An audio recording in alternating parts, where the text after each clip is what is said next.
তীব্র গরমে হাঁসফাঁস জনজীবন।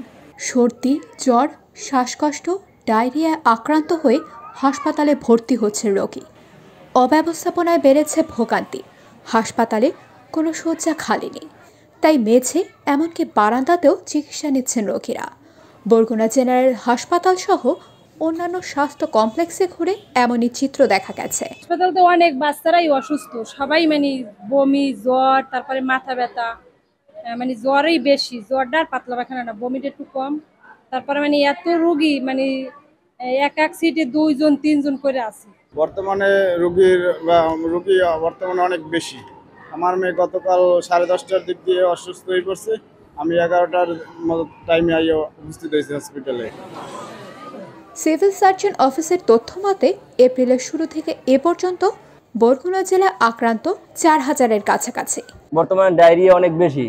গতকালকে আমরা ভর্তি হয়েছি, ডায়রিয়া রোগী অনেক দেখা যায়, মুরব্বী এবং বাচ্চারা অনেক লোক দেখা যায় জর্জরিত আছে ডায়রিয়ায়। পরিস্থিতি মোটামুটি ডায়রিয়ার যে ওয়ার্ড হেডা মনে করেন ভর্তি, জায়গা নাই, গলিতে রোডের গলিতে জায়গা নাই, সেজন্য আমরা আবার এই জায়গায় আইছি। হেরা কয় যে ওই জায়গা যাইতে, কিন্তু আমার জায়গা নাই। চিকিৎসক সংকটে চিকিৎসা সেবা দিতে হিমশিম খাচ্ছেন হাসপাতাল কর্তৃপক্ষ।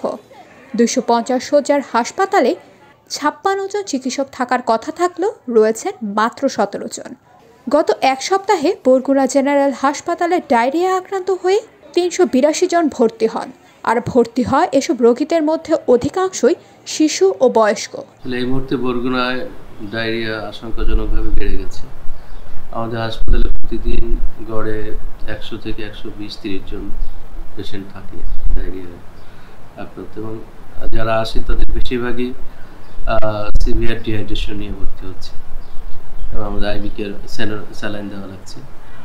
আমাদের পর্যাপ্ত স্যালাইন মজুদ আছে এবং চিকিৎসার যা প্রয়োজন সেগুলো আমরা দিয়ে যাচ্ছি, সেটা কোনো সংকট নেই।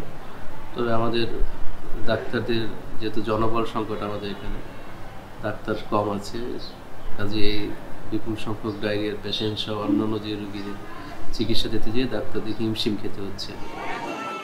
তবে হঠাৎ করে এভাবে ডায়রিয়া আক্রান্তের সংখ্যা বেড়ে গেছে।